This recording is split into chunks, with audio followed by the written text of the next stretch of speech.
2:30 बजे कॉल मसूल होती है। उसने फायर करके मेरी मर्जी के साथ मेरे बेटे को हमने कत्ल कर दिया।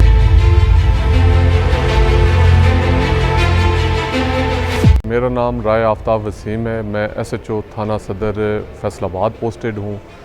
मुर्खा 23 सितंबर 2023 को एक तकरीबन रात 2:30 बजे कॉल मसूल होती है कि एक मर्डर हो गया है।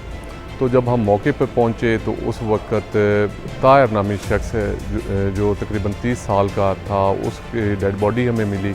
उसका वालिद बयानी था कि नामालूम अशख़ास ने इसे कत्ल कर दिया। वालिद की एप्लीकेशन पे हमने FIR दे के पोस्टमार्टम करवाया। पोस्टमार्टम के बाद जब हमने प्रॉपर तफ्तीश शुरू की तो उसमें हमारा शक वालिद पे ही गुज़रा कि ये कत्ल इसने वालिद ने किया है। दौरान तफ्तीश उसने ये कन्फेशन किया कि मैंने कत्ल किया है और मेरे साथ मेरा हमसाये में रहता है, मेरी गली में वकास नामी शख्स है, उसने फायर करके मेरी मर्ज़ी के साथ मेरे बेटे को हमने कत्ल कर दिया। तो अभी ये हमारे पास पुलिस लॉकअप में है। इनका हम रिमांड स्टार्ट कर रहे हैं, उसके बाद इंशाल्लाह इनको सज़ा होगी।